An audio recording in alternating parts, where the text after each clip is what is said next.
안녕하세요. 뉴저지 부동산 샘 리얼터 리처드 최입니다.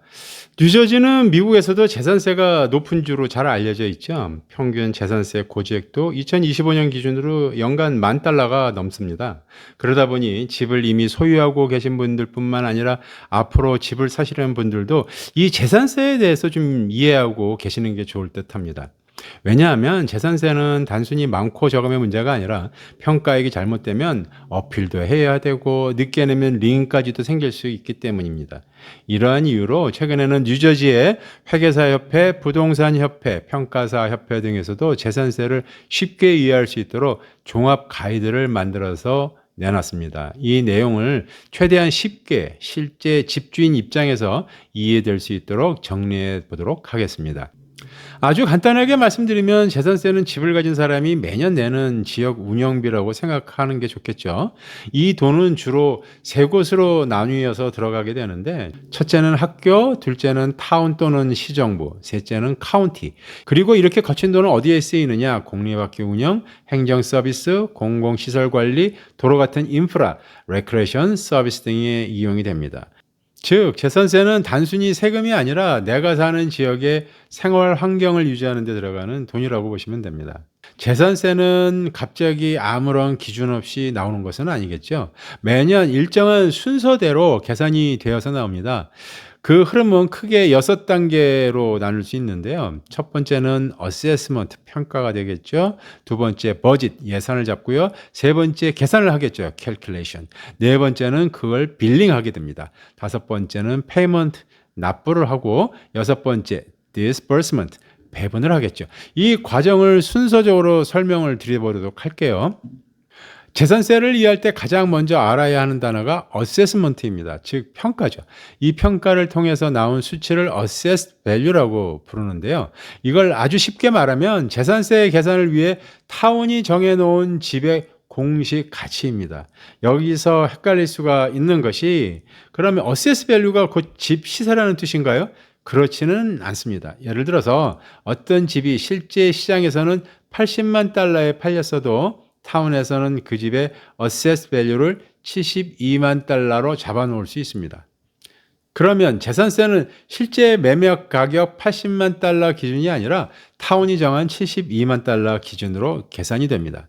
그래서 assessed value는 실제 시장 가격과 비슷할 수는 있지만 완전히 같은 것은 아니고 세금 계산용 기준 가격이라고 이해하면 가장 정확합니다. 사실 엄밀히 만나면 assess value는 market value 곱하기 equalization ratio를 계산해서 나오는데 이에 대한 계산법은 저의 다른 영상에서도 참고하시기 바랍니다. 이제 집값 기준이 정해졌어요. 그 다음에는 각 기관이 올해 돈이 얼마나 필요한가를 계산하겠죠. 예를 들어서 타운 정부도 운영비가 필요하고 카운티도 예산이 필요하고 학교도 예산이 필요합니다. 그런데 이 기관들이 필요한 돈을 전부 재산세로만 충당하는 것은 아니고요. 주정부 지원금도 있고 수수료 수입도 있고 벌금이나 그랜트 같은 수입도 있어요. 그래서 먼저 전체 지출을 계산한 다음 이미 들어오는 다른 수입을 뺍니다. 그래도 부족한 금액이 남겠죠. 그 부족한 금액, 즉 재산세로 꼭 걷어야 하는 총액을 텍스 레비라고 합니다. 쉽게 말해서 올해 재산세로 얼마를 걷어야 하는가, 그 총액이 바로 텍스 레비입니다. 그러면 세율 계산은 어떻게 할까요? 딱 세 가지만 기억하시면 됩니다. 첫째는 rateables. 이건 그 타운 안에 있는 모든 과세 대상 부동산의 총 평가액입니다. 둘째, 텍스 레비. 방금 말씀드린 것처럼 실제로 걷어야 하는 재산세 총액입니다. 셋째, 텍스 레이트. 우리가 자주 얘기하는 세율이죠. 계산은 생각보다 단순해요. 텍스 레비를 레이터블스로 나누면 텍스 레이트가 나옵니다. 이 세율을 부동산 가치 $100당 얼마라는 방식, 즉 퍼센티지로 표시합니다. 예를 들어서 세율이 3.50이라고 하면 집값 $100당 $3.50 수준으로 계산된다는 뜻이죠. 이것을 보면 필요한 돈이 많아지면 세율이 올라갈 수 있고 반대로 타운 전체 부동산 가치가 커지면 세율이 어느 정도 낮아질 수도 있겠죠. 이론적으로는 가치가 오르면 세율을 내려가는 것이 정상인데요. 하지만 현실에서는 가치가 올라도 세금이 줄어드는 느낌을 받기 어렵죠. 왜냐하면 최근 미국 부동산 시장에서는 가치는 급등을 했어도 인플레이션으로 인해 경찰, 소방, 교육 등 공공 서비스 유지 비용, 즉 임금 유틸리티 등이 급등을 했어요. 지자체가 확보해야 할 예산 자체가 커졌기 때문에 세율을 낮출 여력이 줄어든 것입니다. 이제 내 집의 어세스먼트와 세율이 정해졌으니 둘을 적용하면 실제 재산세가 나오게 됩니다. 예를 들어서 내 집 어세스먼트, 어세스 밸류가 30만 달러이고 세율이 3.50이라고 하면 연간 재산세는 30만 달러에 3.50을 곱하고 100으로 나누는 방식으로 계산이 됩니다. 이렇게 해서 최종적으로 내가 내야 할 연간 재산세가 나오게 되는 거죠. 즉 핵심은 아주 간단합니다. 내 집의 세금용 가치, assessed value 또는 taxable value라고도 부르는데요. 거기에 tax rate, 세율을 곱하게 되면 내 재산세, 이렇게 이해하시면 되겠습니다. 세율이 정해지면 텍스 컬렉터가 고지서를 보냅니다. 이 고지서에는 내 집 평가액이 얼마인지, 세율이 얼마인지, 학교와 타운, 카운티로 어떻게 나뉘는지, 분기별로 얼마를 내야 하는지, 또 받을 수 있는 세금 감면이나 크레딧 정보가 있는지 등이 나옵니다. 그래서 재산세 고지서는 단순한 청구서가 아니라 왜 내가 이 금액을 내야 하는지 보여주는 계산서라고 생각하시면 좋습니다. 재산세는 1년에 4번 냅니다. 뉴저지 재산세는 보통 한 번에 다 내는 것이 아니라 1년에 4번 나눠서 내게 되는데요. 보통 날짜는 2월 1일, 5월 1일, 8월 1일, 11월 1일입니다. 어떤 분들은 직접 내고 어떤 분들은 매달 내는 모기지에 포함이 되어 있어서 모기지 회사가 대신 내주기도 합니다. 고지서를 못 받았더라도 본인이 직접 잘 확인하고 납부해야 합니다. 이 부분 꼭 주의하셔야 할 부분이고요. 뉴저지 평균 기준으로 보면 재산세는 대략 다음과 같이 배분이 되는데요. 학교의 약 52%, 타운의 약 30%, 카운티의 약 18% 정도 들어갑니다. 즉 평균적으로 보면 재산세의 절반 이상이 학교 예산으로 들어간다고 이해하시면 되겠습니다. 물론 실제 비율은 지역마다 조금씩 다를 수 있어요. 1분기와 2분기 금액이 딱 떨어지지 않고 좀 다를 수도 있습니다. 이유는 예산과 세율이 보통 봄이나 초여름쯤 확정되기 때문인데요. 그래서 연초에는 일단 작년 기준과 비슷하게 먼저 부과하고 나중에 실제 예산과 세율이 확정되면 다시 정산하는 경우가 있습니다.